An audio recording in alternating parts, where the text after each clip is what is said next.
Hello everyone. आज की class में हम एक प्री बोर्ड का क्वेश्चन पेपर सॉल्व करने वाले हैं, जिसमें हम इस पर्टिकुलर वीडियो में पार्ट बी को सॉल्व करेंगे और नेक्स्ट वीडियोस जो होंगी उसमें पार्ट ए की तरफ जाएंगे। तो पार्ट बी यानी कि एनालिसिस ऑफ फाइनेंशियल स्टेटमेंट को शुरू करने से पहले आपको ऊपर यहाँ लिख लेना चाहिए पार्ट बी। मैं वैसे ही इस पूरे पेपर को सॉल्व करूंगा जैसे एग्जाम में किसी स्टूडेंट को करना चाहिए, तो थोड़ा फोकस कीजिएगा ताकि आपको समझ में आए कि किस तरीके से इस पेपर को अटेम्प्ट करना है।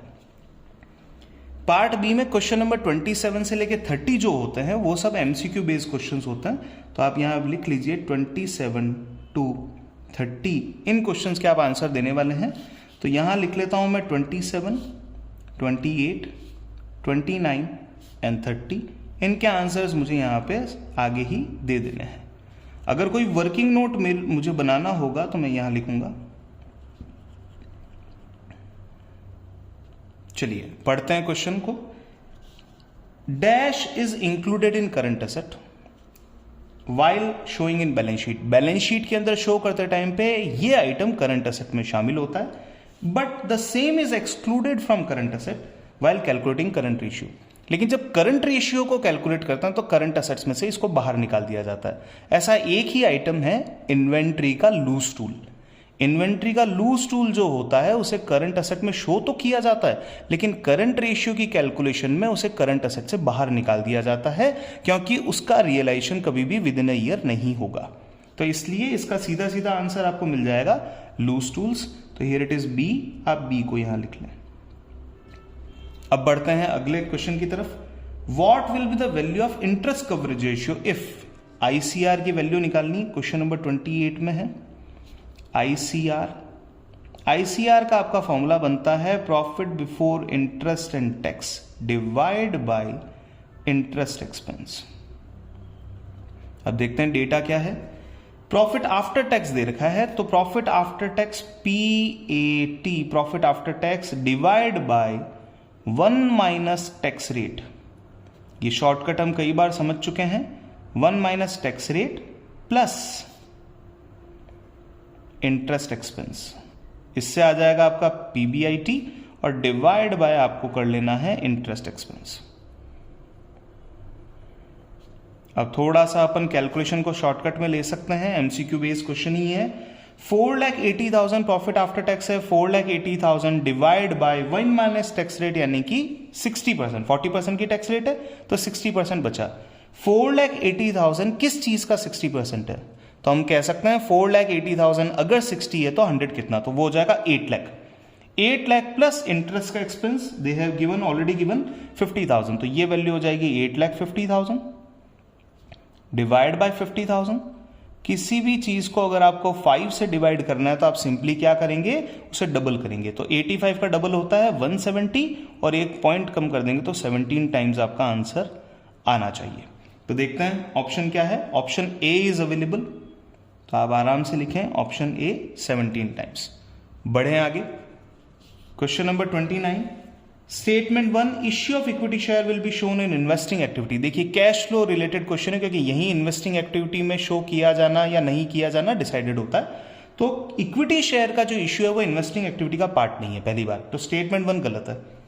Depreciation charge on tangible assets will be shown under adjustment of operating activity. Yes, depreciation जो चार्ज किया जाता है उसको ऑपरेटिंग एक्टिविटी में एडजस्टमेंट कैटेगरी में शो करते हैं। तो स्टेटमेंट 1 गलत है, स्टेटमेंट 2 करेक्ट है। Statement 2 is correct while statement 1 is incorrect. Option D is correct है। तो आइए, ये हो गया डन। क्वेश्चन नंबर 30 पे चलता है। चलिए, Anshika limited submitted you the following information regarding cash flow statement. You are required to choose the correct amount for cash flow from financing activity. Financing activity में कितना कैश फ्लो हुआ है उसका आपको करेक्ट अमाउंट चूज करके बताना है। तो शुरुआत करते हैं। क्या क्या इंफॉर्मेशन दे रखी है। इंफॉर्मेशन लीजिए, डिबेंचर्स हैं 1 लाख के थे 3 लाख के हो गए, तो 2 लाख रुपीज के डिबेंचर्स आपके इश्यू हुए हैं, इसका पैसा आया है। अच्छा, डिबेंचर पे परसेंटेज भी दे रखा है, तो शायद इंटरेस्ट की बात कही जाए। The additional debentures were issued on 1 अप्रैल, यानी कि साल की शुरुआत से ही नए डिबेंचर, 2 लाख के जो डिबेंचर हैं वो साल की शुरुआत से ही आपने इशू कर रखे थे। तो शुरुआत से ही कितने रुपए के डिबेंचर का इंटरेस्ट आपने पे किया होगा, 3 लाख के डिबेंचर्स का 12% जो बनता है वो आपने पे किया होगा। तो वैल्यू आ जाती है 2 लाख में से 36,000, 1,64,000 रुपीज की आपका नेट कैश इनफ्लो यहां पे होता है। तो ऑप्शन आपका बनता है सी। इस तरीके से आपको इन क्वेश्चंस को सॉल्व करना चाहिए। अब बढ़ते हैं आगे प्रैक्टिकल क्वेश्चन 31 की तरफ। Classify the following items under major head and sub head if any in the balance sheet. Balance sheet के अंदर मेजर हेड सब हेड में आपको इनको शो करना है। तो ये आ जाएगा सीरियल नंबर, फिर आप ले लेते हैं आइटम नंबर या आइटम पर्टिकुलर्स, किस आइटम की बात की जा रही है। फिर आप ले लीजिए मेजर हेड, मेजर हेड, फिर आप लिखिए सब हेड। चलिए, तो item number 1 long term note payable, पहले सारे नाम लिख लीजिए। लॉन्ग टर्म नोट पेबल, आप इनके नाम नहीं लिखे उसके बिना भी अगर मेजर हेड सब हेड लिख देंगे तो आंसर आपका सही माना जाएगा। रेफरेंस आपको डाल देना है 1 2 3 4। Second provision for tax,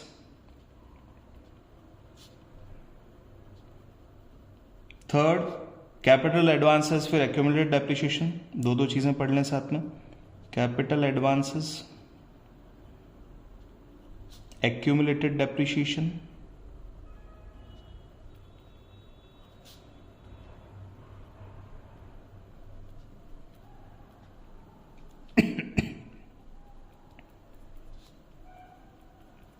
number 5 accrued income और capital reserve, accrued income and then capital reserve. चलिए, this is 6th। Long term note payable, देखिए पेबल वर्ड बोलता है लाइबिलिटी है, लॉन्ग टर्म बोलता है नॉन करंट है, तो मेजर हेड आ जाएगा non current liability.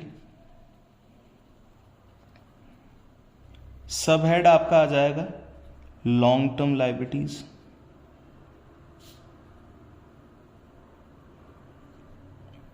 Next provision for tax की बात करें तो प्रोविजन फॉर टैक्स आपका आ जाएगा पार्ट ऑफ करंट लाइबिलिटी, और उसमें सब हेड में आ जाएगा short term provisions, short term provisions. Third capital advances, ये है non current assets.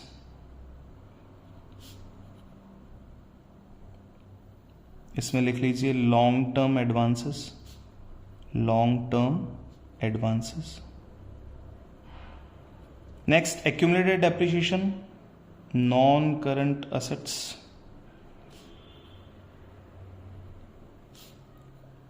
Reduced from gross tangible asset, gross tangible assets. जो टेंजिबल एसेट्स की वैल्यू होती है ग्रॉस वैल्यू, उसमें से माइनस किया जाता है इसे। एक्रूड इनकम करंट एसेट है, उसमें भी other current assets.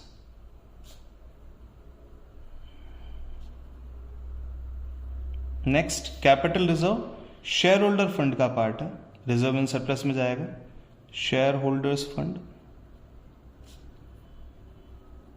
And here it is reserves and surplus. That's done. Question number 32 की तरफ बढ़ते हैं। Calculate debt to capital employed ratio. Formula लिखते हैं पहले, डेट टू कैपिटल एम्प्लॉयड,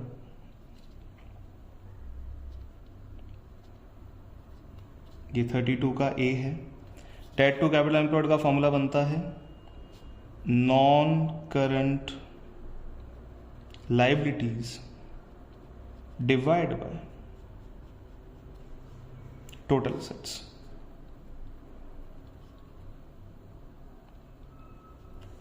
चलिए अब डेटा पढ़ता है। नॉन करंट एसेट और करंट एसेट दोनों दे रखा है, इससे टोटल एसेट्स आ जाएगी। तो total assets equal to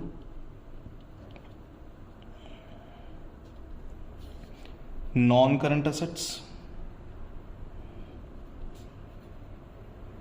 amounted to ₹750, and current assets amounting to ₹250। दोनों मिला के हो गया है आपका 10 लाख रुपीस। ये हो गई आपकी वैल्यू टोटल एसेट्स की। तो टोटल एसेट की जगह पे टोटल एसेट डाल देते हैं फॉर्मूला में, हियर इट इज 10 लाख। अब बढ़े आगे, नॉन करंट लायबिलिटी निकालनी है। तो टोटल एसेट दे रखी है, करंट लायबिलिटी और शेयर होल्डर फंड दे रखा है। अगर टोटल एसेट में से मैं current liability and share holder fund को निकाल दूं तो मेरी नॉन करंट लायबिलिटीज आ जाएगी equal to total assets minus current asset, current liabilities and minus share holders fund. Total assets की वैल्यू आ जाएगी 10 लाख, करंट लायबिलिटी की वैल्यू है 1,50,000 और शेयर होल्डर फंड की वैल्यू है 6 लाख। दोनों लीजिए, माइनस करना है आपको, तो ये आ जाएगा 750 माइनस करेंगे तो 250 यहां आ जाएगा। डन। अब 2,50,000 यहां रख सकते हैं। फाइनल वैल्यू आ जाएगी 0.25:1। हो गया आपका क्वेश्चन सॉल्व। अब बढ़ते हैं आगे। नेक्स्ट जो क्वेश्चन है इसका, the current ratio of the company, इसको सॉल्व करते हैं। सेकेंड पेज पे चले जाते हैं। क्वेश्चन नंबर 32 का बी पार्ट हम सॉल्व कर रहे हैं। Here it is B part. क्या ढूंढना है? What will be the value of working capital and quick asset. Working capital and quick asset आपको ढूंढनी है। करंट एसेट दे रखा है, करंट रेशियो दे रखा है, current ratio equal to, current ratio की वैल्यू दे रखी है 3.5:1, यानी कि मैं फॉर्मूला लिख देता हूं CA/CL इक्वल टू 3.5:1। दूसरा formula quick ratio, quick ratio को लिक्विड रेशियो भी कहते हैं, एसिड टेस्ट रेशियो भी कहते हैं। यह आ जाएगा quick asset upon current liability. तो क्विक एसेट की वैल्यू है 2.5 और करंट लायबिलिटी की वैल्यू है 2। अब देखिए दोनों ही जगह पे करंट लायबिलिटी कहा है, लेकिन एक ने कहा है 1 की वैल्यू, एक ने कहा है 2 की वैल्यू। तो बेस सिमिलर करने के लिए हम इसे 2 से मल्टीप्लाई कर लेंगे, तो ये हो जाएगा 7/2। अब रेफरेंसेस जो मेरे बिल्ड होते हैं वो कुछ ऐसे होते हैं। References are current asset 7, current liability 2, quick assets 2.5, working capital CA-CL 7 - 2 = 5। Formulas आपको याद रखना है। और इन्वेंट्री की वैल्यू होती है CA - QA। करंट एसेट में से क्विक एसेट को हटाना है, 7 - 2.5 इट इज 4.5।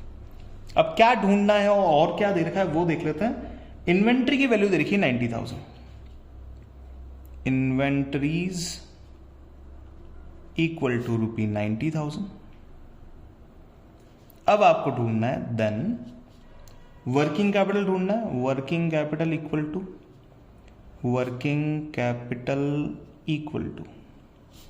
₹90,000। ये जो इन्वेंट्री का वैल्यू है वो अगर 4.5 है तो वर्किंग कैपिटल का वैल्यू कितना बन रहा था? 5। डन। इसको आपको सॉल्व करना है और फिर आपको निकालना है ये क्विक एसेट का वैल्यू।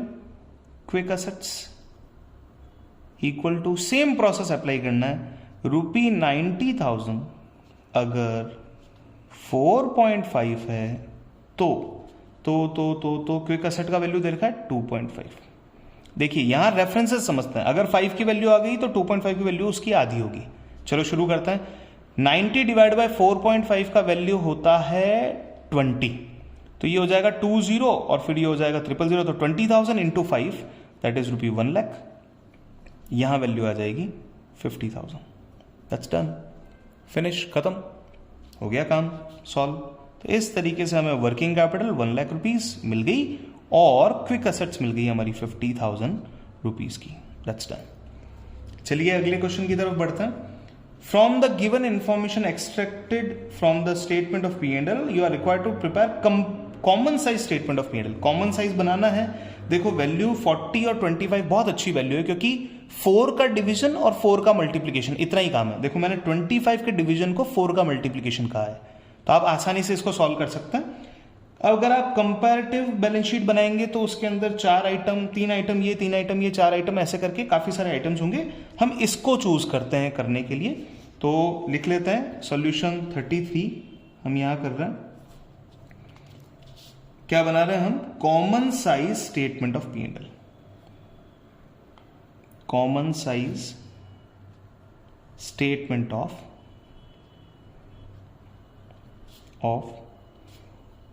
Profit and loss. क्यों ज्यादा इजी चॉइस है? क्योंकि आपको हमेशा डिवाइड एक ही वैल्यू से करना है, जिसकी वजह से होता क्या है, आपका डिवीजन रूल काफी क्लियर हो जाता है। जैसे अगर मुझे 40 नीचे दे रखा है तो 4 से बार बार डिवाइड करना है, अगर मुझे डिवाइड बाय 25 दे रखा है तो 4 से बार बार मल्टीप्लाई करना है। तो कॉमन साइज आपके लिए काफी ज्यादा ईजी रहता है। तो कॉमन साइज के लिए यहां पे ले लीजिए परसेंटेज, यहां आ जाएगा 2021-22 का डेटा, यहां ले लीजिए परसेंटेज, यहां आ जाएगा 2022-23 का डेटा, और यहां ले लीजिए पर्टिकुलर्स। अब बढ़ते हैं डेटाज की तरफ। डेटाज में क्या क्या है यहां देखते हैं। रेवेन्यू फ्रॉम ऑपरेशन दे रखा है, रेवेन्यू फ्रॉम ऑपरेशन इनकम है, और कोई इनकम दे रखी है क्या वो और चेक कर लेते हैं। रेवेन्यू फ्रॉम ऑपरेशन कॉस्ट है, एम्प्लॉय बेनिफिट ये भी एक्सपेंस है, इंटरेस्ट एक्सपेंस ये भी एक्सपेंस है। तो यहां सीधा लिखते हैं रेवेन्यू। रेवेन्यू में नाम आ जाएगा रेवेन्यू फ्रॉम ऑपरेशंस, ये 40 लाख, ये आ जाएगा 25 लाख, जिनको हमें क्या मानना है, 100% मानना है, 100% हमें इनको मानना है। तो ये हमने ले लिया 100% दोनों को। अब बढ़ते हैं एक्सपेंसेस। एक्सपेंसेस में किन किन को लेंगे? Cost of revenue from operation, cost of revenue from operation, तो इसकी वैल्यू आ जाएगी 32 लाख एंड 32 लाख, 22 लाख। अब देखो बहुत इजी तरीके से मैं आपको समझा रहा हूं कैसे कैसे करना है। 32 divide by 4 half and half करना है, तो 16 का आधा 8, तो हो गया लगभग 80%। 22 डिवाइड बाय 25 तो इंटू 4 कर दीजिए, तो 22 का डबल 44, 44 का डबल 88, तो ये आ गया आपका परसेंटेज। आगे बढ़े, employ benefit expenses, employ benefit expenses 1,60,000। देखो एक डिजिट यहां पे कम हो चुका है, यहां पे डिजिट जितने थे उससे कम डिजिट है, तो परसेंटेज वाइज भी वैसे ही चलना है। यहां आ जाएगा 50,000 लीजिए। तो 160 divide by 4 half and half करना है, तो 8 और 4, तो ये हो जाएगा 4%। 50,000 डिवाइड बाय 25, तो मुझे 4 से मल्टीप्लाई करना है, 5 4 जा 20, तो ये हो जाएगा 2%, क्योंकि आपका डिजिट लेवल कम है। आगे बढ़े, interest expense, interest expense here it is. Interest expense में हम बात करेंगे, एक तो 40,000 वैल्यू दे रखा है। देखो 160 40 का 4 गुना होता है, तो 4 से डिवाइड करेंगे तो ये आ जाएगा 1% सीधा सीधा। और यहां है 10,000। 10,000 को, अब देखो 10,000 बहुत छोटी वैल्यू है, तो आपको 4 से मल्टीप्लाई करना, तो ये हो जाएगा 4, तो वैल्यू आ जाएगी 0.40%। अब बढ़े आगे, ये आएगा profit before tax, profit before tax, जिसकी वैल्यू कैसे निकलेगी, revenue minus expense, revenue minus expense. Show कर दीजिए कि आपने ये कैसे कैलकुलेट किया है। अब आइए,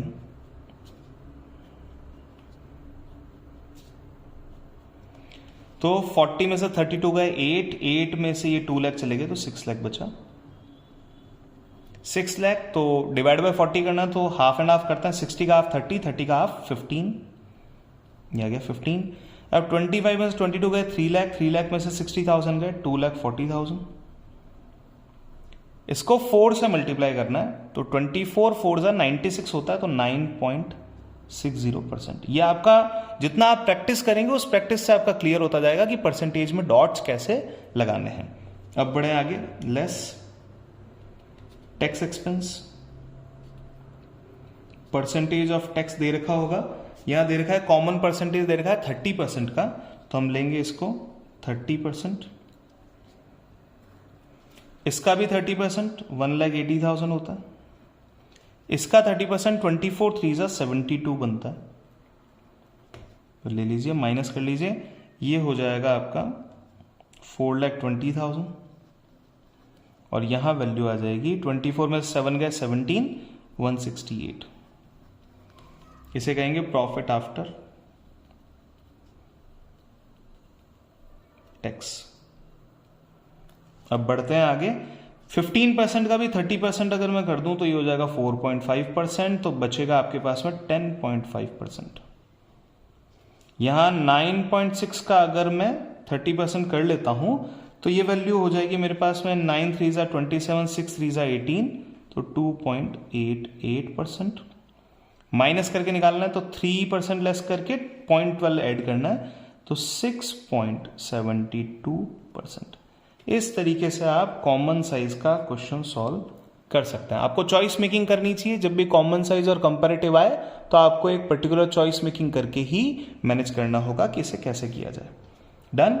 अब बढ़ते हैं क्वेश्चन नंबर लास्ट 34 पे। Question number 34 that is related to, अभी देखिए मेरा पार्ट बी को मैंने सॉल्व करना शुरू किया है, एक पेज ये हुआ है और एक पेज ये हुआ है, ये 2 पेजेस मेरे कंप्लीट हुए हैं और मेरे लगभग 14 मार्क्स के क्वेश्चन अटेम्प्ट हो चुके हैं। अब मैं करूंगा कैश फ्लो स्टेटमेंट की बात। कैश फ्लो स्टेटमेंट बनाने के लिए इन्होंने क्या कहा है, prepare cash flow statement from the balance sheet of Amaya traders. तो लिख लेते हैं, हेडिंग लगा लीजिए, cash flow statement, cash flow statement of Amaya traders. ठीक है। अब इस कैश फ्लो स्टेटमेंट को बनाने के लिए मैं तो हमेशा हाफ एंड हाफ वाले प्रोसेस में चलूंगा, तो बड़े ध्यान से चलें। कैसे मैं इसको करता हूं, A cash flow from operating activities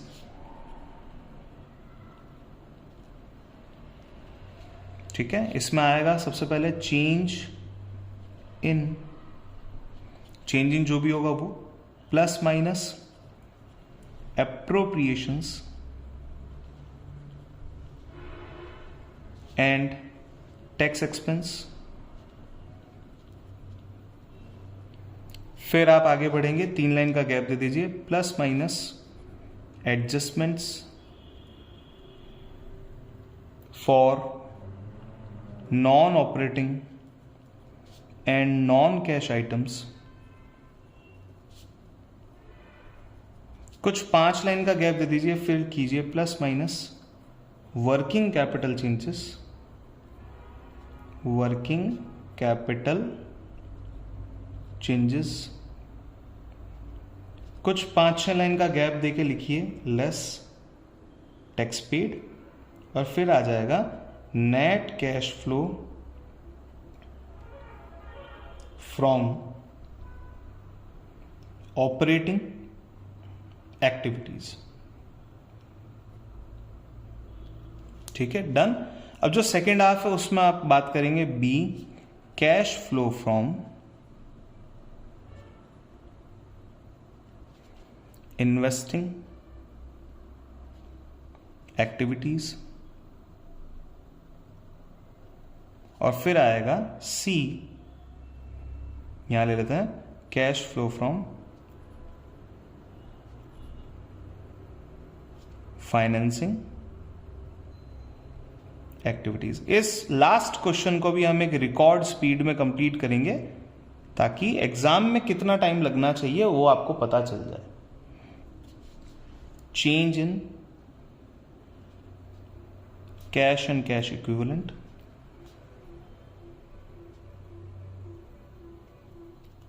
add opening cash and cash equivalent,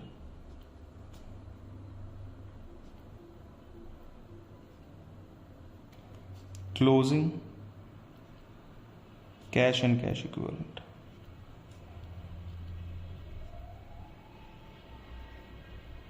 चलिए शुरुआत करते हैं। सबसे पहले नीचे जो एडिशनल इंफॉर्मेशन दे रखी है सब ऑलमोस्ट सबसे लास्ट में उसको पढ़ते हैं। 8% डिबेंचर्स वर रिडीम्ड ऑन 31 मार्च 2023, यानी कि साल के एंड में आपने डिबेंचर्स को रिडीम किया है। तो अब बड़े ध्यान से यहाँ पे फोकस कीजिए कि आपके डिबेंचर्स कहाँ दे रखे हैं। यहां अगर दे रखे हैं तो ठीक है, नहीं दे रखे हैं तो ऊपर चलते हैं। 5 लाख से 3 लाख हो गए। इस डिबेंचर में टिक लगाऊंगा, यहां लिखूंगा मैं redemption of debenture, redemption of debenture. ₹2 lakh minus कर देंगे, ठीक है। दोस्त है, ये कम हो रहा है तो हम भी कम होंगे। अब इसका इंटरेस्ट भी दे देते हैं। अगर साल के एंड में रिडेम्पशन हुआ है तो पूरे साल भर 5 लाख रुपए के डिबेंचर्स थे, तो इंटरेस्ट ऑन डिबेंचर लेते हैं। Interest on debentures paid 5 lakh का परसेंटेज यहां पे दे रखा है 8%, तो वैल्यू हो जाएगी 40,000, जिसका पेमेंट आपको करना है। इस 40,000 को आप रिवर्स यहां ऐड कर देंगे इंटरेस्ट ऑन डिबेंचर के नाम से।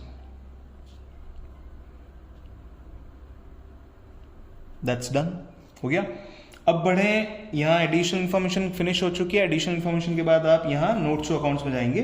Reserve and surplus, reserve and surplus देखिए स्टेटमेंट ऑफ P&L दे रखा है 150 से 410 हो गया, यानी कि 2,60,000 रुपीज बढ़ा है। तो यहां ले लीजिए change in statement of P&L, यहां लिखेंगे चेंज इन स्टेटमेंट ऑफ। कोई आपको एडिशनल वर्किंग करने की जरूरत नहीं है, सारा काम यही हो जाएगा। 2,60,000 rupees, that is done. General reserve, general reserve में ट्रांसफर है 150 से 240 हो चुका है, 90,000 रुपीज का इंक्रीमेंट है। आप यहां लिख लें 90,000। Transfer to general reserve, transfer to general reserve, done. आगे बढ़े, टेंजिबल एसेट्स 9,20,000 की थी और 20 लाख की हो गई, यानी कि 10,80,000 रुपीज का इंक्रीमेंट हुआ है। 10,80,000 बड़ी है, हम घटाएंगे, पैसा तो गया होगा। Purchase of plant and machinery, बढ़े आगे।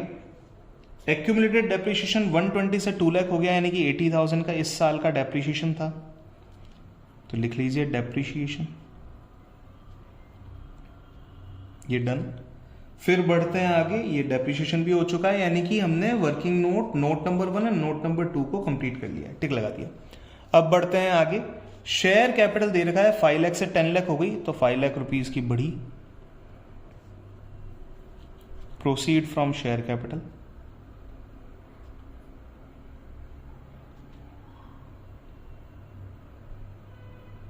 नेक्स्ट आगे बढ़ते हैं। ये मैं टिक लगा देता हूं। ट्रेड पेबल 170 से 150 हो गया, यानी कि 20,000 कम हुआ है। दोस्त है हमारा, हम भी कम होंगे। Decrease in trade payable. आगे बढ़े, प्रोविजन फॉर टैक्स 1,30,000 रुपीज का प्रोविजन फॉर टैक्स, यानी कि टैक्स पेड का वैल्यू जाएगा क्लोजिंग में। ये मतलब टैक्स पेड में 130, क्योंकि जो ओपनिंग की वैल्यू होती है उसका टैक्स पे करते हैं। और जो 1 लाख रुपीज है इसे हम टैक्स एक्सपेंस कहेंगे। 1 लाख टैक्स एक्सपेंस। आप प्रेजेंटेशन देखते जाएं, बेस्ट हम करने की कोशिश करना। ये हो गया। इनटेंजिबल एसेट 210 से 150 रह गई, यानी कि राइट ऑफ हुई है 60,000 rupees. Intangible assets return of. Next, cash and cash equivalent 140 से 30,000 रह गया। 140 का ओपनिंग था, 30,000 रह गया, तो डिफरेंस ले लेते हैं। 1,10,000 का नेगेटिव कैश इंपैक्ट आपका आया है। इस साल में चेंज हुआ है 1,10,000 रुपीज नेगेटिव, कम हुआ है। नेक्स्ट, इन्वेंट्रीज 420 से 170 हो गई। गैप देखते हैं, 170 से 2,30,000, 2 से 420 हो गया 220, तो 2,50,000 रुपीज कम हुआ है, हम बढ़ाएंगे। In decrease in inventories decrease in inventories. आगे बढ़े, लास्ट आइटम ट्रेड रिसीवेबल 30 से 50 हो गया, 20 बड़ा है, हम घटाएंगे, दुश्मन है। Increase in trade receivable. अब बड़े ध्यान से देखें, क्वेश्चन खत्म हो चुका है, आइटम सारे हमने कंसीडर कर दिए, लाइन से हम चलें। इस अमाउंट को बाहर ले लीजिए, 1,90,000। दोनों की जो फाइनल वैल्यू आती है 260, 190 यानी कि 450 कहलाएगा आपका profit before tax and EOI. अब इस वैल्यू को हम एडलेस करते हैं, 40, 60, 140, 40, 180। इन दोनों वैल्यूज को ऐड कर लीजिए, 450 प्लस 180 यानी कि 630। इसे कहेंगे operating profit before WCC, working capital changes. इसे मैं WCC रेफर कर देता हूं, डन। अब WCC की बात की जाए तो यहां वैल्यू आ जाएगी 2,50,000 में से 40,000 गए, 210। इसे कहेंगे कैश ऑपरेटिंग प्रॉफिट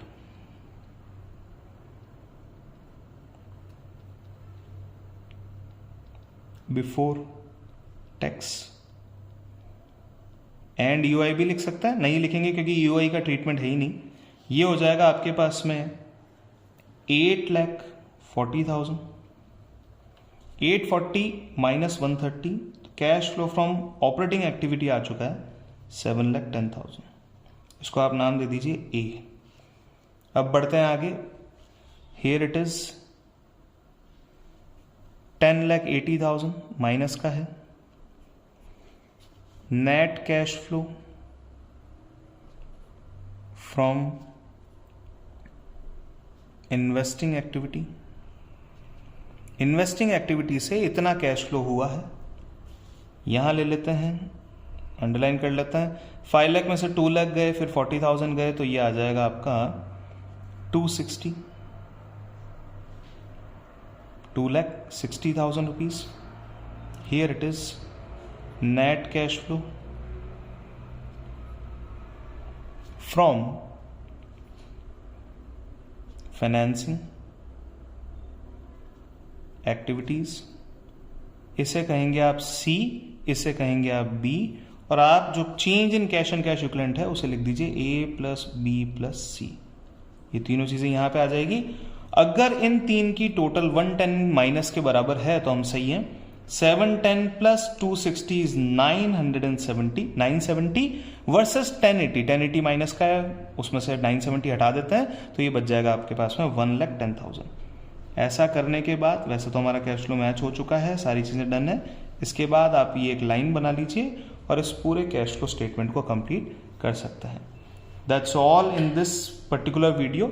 इस वीडियो में हमने पार्ट बी को कैसे सॉल्व करना है, देखिए अगर रिकॉर्ड टाइमिंग आप देखेंगे तो हमने पार्ट बी को 33 मिनट्स में सॉल्व कर लिया है और 33 मिनट्स में 20 मार्क्स हम अचीव कर चुके हैं।